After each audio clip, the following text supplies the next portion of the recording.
ಮಾಜಿ ಮಸಾಲ. ಎಂತ ಅಡಿಗೆಯ ರುಚಿಯಾಗೋ ರಹಸ್ಯವು 20 ರೂಪಾಯಿ. ನೀಟ್ ಪರೀಕ್ಷೆಯಲ್ಲಿನ ಅಕ್ರಮಗಳನ್ನು ಖಂಡಿಸಿ ನಡೆಯುತ್ತಿರುವ ವಿದ್ಯಾರ್ಥಿಗಳ ಭಾರೀ ಪ್ರತಿಭಟನೆಗೆ ಬಹುದೊಡ್ಡ ಗೆಲುವು ಸಿಕ್ಕಿದೆ. ಸಿಜೆಪಿ ನೇತೃತ್ವದಲ್ಲಿ ನಡೆಯುತ್ತಿರುವ ಪ್ರತಿಭಟನೆಯ ಮಹತ್ವದ ಬೇಡಿಕೆಗಳಲ್ಲಿ ಒಂದಾದ ಕೇಂದ್ರ ಶಿಕ್ಷಣ ಸಚಿವ ಧರ್ಮೇಂದ್ರ ಪ್ರಧಾನ್ ಅವರು ರಾಜೀನಾಮೆ ಬೇಡಿಕೆ ಕೊನೆಗೂ ಈಡೇರಿದೆ.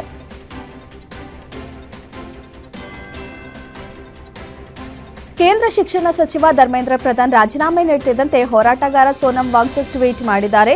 ಗುರುಗ್ರಾಮದ ಮೇದಾಂತ ಆಸ್ಪತ್ರೆಯ ಬೆಡ್ ಮೇಲಿಂದಲೇ ವಿಕ್ಟರಿ ಸೈನ್ ತೋರಿಸಿದ ಸೋನಂ ಇದು ನೇರ ಪ್ರಜಾಪ್ರಭುತ್ವಕ್ಕೆ ಸಿಕ್ಕ ಗೆಲುವು ಎಂದು ಬಣ್ಣಿಸಿದ್ದಾರೆ.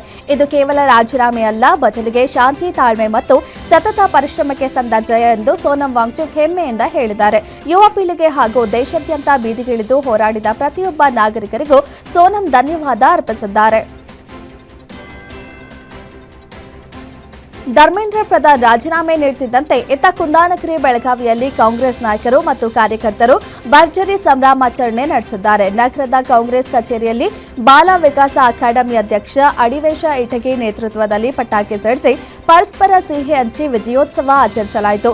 ನೀಟ್ ಪ್ರಶ್ನೆ ಪತ್ರಿಕೆ ಸೋರಿಕೆ ಮತ್ತು ವಿದ್ಯಾರ್ಥಿಗಳ ಆತ್ಮಹತ್ಯೆ ಖಂಡಿಸಿ ದೇಶಾದ್ಯಂತ ವಿದ್ಯಾರ್ಥಿಗಳು ಹಾಗೂ ವಿವಿಧ ರಾಜಕೀಯ ಪಕ್ಷಗಳು ನಡೆಸಿದ ನಿರಂತರ ಪ್ರತಿಭಟನೆಗೆ ಕೊನೆಗೂ ಜಯ ಸಿಕ್ಕಿದೆ. ದೆಹಲಿ ಅಖಾಡಕ್ಕೆ ಕಾಂಗ್ರೆಸ್ ಧುಮುಕುತ್ತಿದ್ದಂತೆ ಈ ಹೋರಾಟ ತೀವ್ರ ಸ್ವರೂಪ ಪಡೆದುಕೊಂಡಿತ್ತು. ಇದು ದೇಶದ ಲಕ್ಷಾಂತರ ವಿದ್ಯಾರ್ಥಿಗಳ ಹೋರಾಟಕ್ಕೆ ಸಂದ ಜಯ ಎಂದು ಕಾಂಗ್ರೆಸ್ ನಾಯಕರು ಹರ್ಷ ವ್ಯಕ್ತಪಡಿಸಿದ್ದಾರೆ. ಮಾಜಿ ಶಿಕ್ಷಣ ಸಚಿವ ಧರ್ಮೇಂದ್ರ ಪ್ರಧಾನ್ಗೆ ಕನಿಷ್ಠ ನಾಚಿಕೆಯೂ ಇಲ್ಲ. ಇಷ್ಟೆಲ್ಲ ಅವಾಂತರಗಳಾದ ಬಳಿಕ ರಾಜೀನಾಮೆ ನೀಡಿದ್ದಾರೆಂದು ಹಾವೇರಿಯಲ್ಲಿ ಕೆಪಿಸಿಸಿ ಕಾರ್ಯಾಧ್ಯಕ್ಷ ಸಲೀಂ ಅಹಮದ್ ವಾಗ್ದಾಳಿ ನಡೆಸಿದ್ದಾರೆ. ದೇಶದ ಲಕ್ಷಾಂತರ ಯುವಕರ ಹೋರಾಟಕ್ಕೆ ಕಾಂಗ್ರೆಸ್ ನಾಯಕ ರಾಹುಲ್ ಗಾಂಧಿ ಅವರು ಆರಂಭದಿಂದಲೂ ಬೆಂಬಲ ನೀಡಿದ್ರು. ಕೊನೆಗೂ ಯುವ ಸಮುದಾಯ ಬೀದಿಗಿಳಿದು ಹೋರಾಡಿದಾಗ ಕೇಂದ್ರ ಸರ್ಕಾರ ತಲೆಬಾಗಿದೆ. ಪೇಪರ್ ಲೀಕ್ ಹಗರಣದಿಂದಾಗಿ ದೇಶದಲ್ಲಿ ನಡೆದ ವಿದ್ಯಾರ್ಥಿಗಳ ಸಾವು ನೋವುಗಳಿಗೆ ಕೇಂದ್ರ ಸರ್ಕಾರವೇ ಉತ್ತರ ಕೊಡಬೇಕು. ಅಂದೇ ಇವರನ್ನ ಸಚಿವ ಸ್ಥಾನದಿಂದ ತೆಗೆದು ಹಾಕಿದ್ರೆ ಇಷ್ಟೊಂದು ಅನಾಹುತಗಳು ಸಂಭವಿಸುತ್ತಿರಲಿಲ್ಲ ಎಂದು ಕಿಡಿಕಾರಿದ್ದಾರೆ. ಧರ್ಮೇಂದ್ರ ಪ್ರಧಾನ್ ರಾಜೀನಾಮೆ ಕೊಟ್ಟಿರುವುದು ದೊಡ್ಡ ವಿಚಾರವೇ ಅಲ್ಲ. ಸಚಿವರ ರಾಜೀನಾಮೆ ಬೆನ್ನಲ್ಲೇ ಕಾಂಗ್ರೆಸ್ ಹಿರಿಯ ನಾಯಕ ಬಿಕೆ ಹರಿಪ್ರಸಾದ್ ಕೇಂದ್ರದ ವಿರುದ್ಧ ಗುಡುಗಿದ್ದಾರೆ. ಪೊಲೀಸರ ಅಮಾನುಷ ಹಲ್ಲೆಯಿಂದಾಗಿ ಹಲವು ವಿದ್ಯಾರ್ಥಿಗಳಿಗೆ ತೀವ್ರ ಗಾಯಗಳಾಗಿವೆ. ಕೆಲವರು ಕಣ್ಣುಗಳನ್ನೇ ಕಳೆದುಕೊಂಡಿದ್ದಾರೆ. ಇವರಿಗೆ ನ್ಯಾಯ ಕೊಡುವವರು ಯಾರು ಎಂದು ಪ್ರಶ್ನಿಸಿದ್ದಾರೆ. ಪ್ರಧಾನ್ ಶಿಕ್ಷಣ ಕ್ಷೇತ್ರದಲ್ಲಿ ಯಾವುದೇ ಕೆಲಸವನ್ನೇ ಮಾಡಿಲ್ಲ.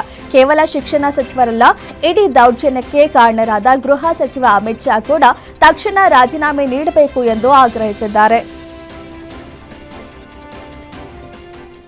ಧರ್ಮೇಂದ್ರ ಪ್ರಧಾನ್ ರಾಜೀನಾಮೆ ಕಾಂಗ್ರೆಸ್ ಗೆಲುವಲ್ಲ ಎಂದು ಸಚಿವರ ರಾಜೀನಾಮೆ ಬೆನ್ನಲ್ಲೇ ಬೇಗುತ್ತಿರುವ ಕೈ ನಾಯಕರಿಗೆ ಬಿಜೆಪಿ ರಾಜ್ಯಾಧ್ಯಕ್ಷ ಬಿವೈ ವಿಜಯೇಂದ್ರ ಕೌಂಟರ್ ಕೊಟ್ಟಿದ್ದಾರೆ. ಪ್ರಧಾನ್ ಅವರು ತಳಮಟ್ಟದ ಎಬಿವಿಪಿ ಸಂಘಟನೆಯಿಂದ ಹೋರಾಟ ನಡೆಸಿ ಬಂದವರು. ಅವರು ಈ ದೇಶದ ವಿದ್ಯಾರ್ಥಿಗಳ ನೈಜ ಧ್ವನಿಯಾಗಿದ್ರು.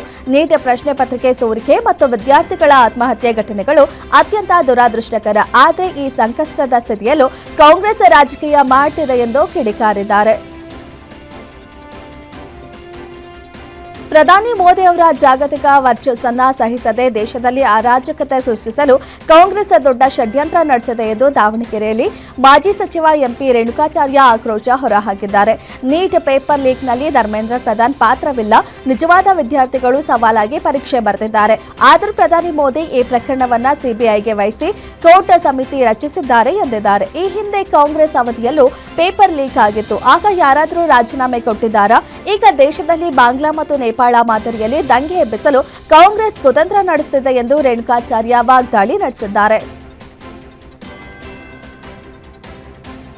ಆನೇಕಲ್ನಲ್ಲಿ ನಡೆದ ಮನೆ ಮೇಲೆ ದಾಳಿ ಪ್ರಕರಣಕ್ಕೆ ಟ್ವಿಸ್ಟ್ ಸಿಕ್ಕಿದೆ. ಕೇವಲ ಆಸ್ತಿಗಾಗಿ ಸ್ವಂತ ಅಣ್ಣನೇ ತಂಗಿ ಮನೆ ಮೇಲೆ ಗ್ಯಾಂಗ್ ಕಟ್ಕೊಂಡು ಮುಗಿಬಿದ್ದಿದ್ದಾನೆ. ಅತ್ತಿಗೆ ಪವಿತ್ರ ಪ್ಲಾನ್ ನಂತೆ ಅಣ್ಣ ಸುಮನ್ ರೆಡ್ಡಿ ಕೊಲೆ ಮಾಡಲು ಬಂದಿದ್ದ ಎಂದು ತಂಗಿ ದಿವ್ಯಾ ಗಂಭೀರ ಆರೋಪ ಮಾಡಿದ್ದಾರೆ. ಹಕ್ಕು ಬಿಡುಗಡೆ ಪತ್ರಕ್ಕೆ ಸಹಿ ಹಾಕದಿದ್ದಕ್ಕೆ ಈ ಹಲ್ಲೆ ನಡೆಸಲಾಗಿದೆ. ಆಸ್ತಿಯಲ್ಲಿ ಪಾಲು ಬೇಡ ಎಂದು ಅಟ್ಟಾಡಿಸಿ ಕೊಲೆ ಬೆದರಿಕೆ ಹಾಕಿದ್ದು ಅಡ್ಡ ಬಂದ ಪಕ್ಕದ ಅಂಗಡಿ ಮಾಲೀಕನ ಮೇಲೂ ಹಲ್ಲೆ ನಡೆಸಲಾಗಿದೆ. ಆದರೆ ಘಟನೆ ನಡೆದು 15 ಗಂಟೆ ಕಳೆದರೂ ಸೋಕೋ ಟೀಮ್ ಕಾಟಾಚಾರಕ್ಕೆ ಸಾಕ್ಷ್ಯ ಸಂಗ್ರಹಿಸಿ ಎಂಬ ಆರೋಪ ಕೇಳಿಬಂದಿದೆ. ಕೊಲೆ ಬೆದರಿಕೆ ಇದ್ರೂ ಬನ್ನೇರುಘಟ್ಟ ಠಾಣೆ ಇನ್ಸ್ಪೆಕ್ಟರ್ ಕೆಂಪೇಗೌಡ ಸ್ಥಳಕ್ಕೆ ಬಾರದೇ ಇರುವುದು ದಿವ್ಯಾ ಕುಟುಂಬಸ್ಥರಲ್ಲಿ ತೀವ್ರ ಬೇಸರ ಮೂಡಿಸಿದ್ದು ಪೊಲೀಸರ ನಡೆ ಹಲವು ಅನುಮಾನಗಳಿಗೆ ದಾರಿ ಮಾಡಿಕೊಟ್ಟಿದೆ. ತಂದೆ ಮಾಡಿದ ಜಸ್ಟ್ 4,000 ಸಾಲಕ್ಕಾಗಿ ಯುವಕನೊಬ್ಬ ಜೀತಕ್ಕಿದ್ದ ಕಣ್ಣೀರಿನ ಕತೆ ಬೆಳಕಿಗೆ ಬಂದಿದೆ. ತುಮಕೂರಿನ ಕುಣಿಗಲ್ ತಾಲೂಕಿನ ಪಾವಸಂದ್ರದ ಕಲ್ಲುಕ್ವಾರಿಯಲ್ಲಿ ನಡೀತಿದ್ದ ಜೀತ ಪದ್ಧತಿಯ ಕರಾಳತೆಯನ್ನ ಎಸಿ ನಾಹಿದ ಜಂಜಂ ಬಯಲಿಗೆಳೆದಿದ್ದಾರೆ. ಸಾಲದ ಹೆಸರಿನಲ್ಲಿ ಬರೋಬ್ಬರಿ 20 ರಿಂದ 25 ವರ್ಷಗಳಿಂದ 6 ಕುಟುಂಬಗಳನ್ನ ಇಲ್ಲಿ ಬಂಧಿಸಿಟ್ಟು ಕ್ರೂರವಾಗಿ ದುಡಿಸಿಕೊಳ್ಳಲಾಗ್ತಿತ್ತು. ಕ್ವಾರಿಯಿಂದ ತಪ್ಪಿಸಿಕೊಂಡು ಬಂದ ಕಾರ್ಮಿಕರು ದೂರು ನೀಡಿದ ಮಾರನೇ ದಿನವೇ ಎಸಿ ನಾಹಿದ ಜಂಜಂ ಅವರು ಕಲ್ಲುಕ್ವಾರಿಗೆ ದಿಢೀರ್ ದಾಳಿ ನಡೆಸಿ 12 ಮಂದಿಯನ್ನ ರಕ್ಷಿಸಿದ್ದಾರೆ. ತಾವು ಗರ್ಭಿಣಿಯಾಗಿದ್ರೂ ಲೆಕ್ಕಿಸದೆ ನೊಂದವರ ಪರವಾಗಿ ಮಿಂಚಿನ ಕಾರ್ಯಾಚರಣೆ ನಡೆಸಿದ ಮಹಿಳಾ ಅಧಿಕಾರಿಯ ಸಾಹಸಕ್ಕೆ ಈಗ ರಾಜ್ಯಾದ್ಯಂತ ಭಾರೀ ಶ್ಲಾಘನೆ ವ್ಯಕ್ತವಾಗ್ತಿದೆ.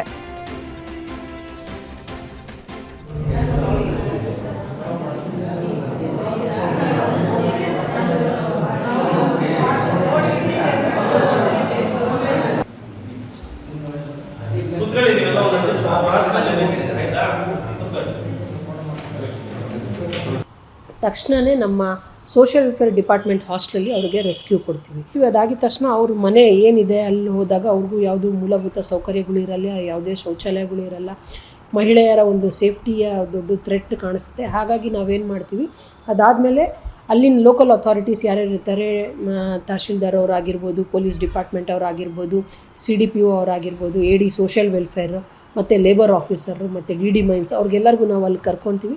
ಕರ್ಕೊಂಡಾದಮೇಲೆ ಅಲ್ಲಿ ಲೋಕಲ್ ಆಫೀಸರ್ಸ್ಗಳಿಗೆಲ್ಲರಿಗೂ ಹಾಜರು ಮಾಡೋದಕ್ಕೆ, ಮತ್ತು ಅದಾದಮೇಲೆ ಅವ್ರ ಸ್ಟೇಟ್ಮೆಂಟ್ 21 ಫಾರ್ಮ್ಯಾಟ್ ಸ್ಟೇಟ್ಮೆಂಟ್ ಇರುತ್ತೆ, ಆ ಸ್ಟೇಟ್ಮೆಂಟ್ನ ರೆಕಾರ್ಡ್ ಮಾಡಿಸಿ FIR ಬುಕ್ ಮಾಡಿಸ್ತೀವಿ.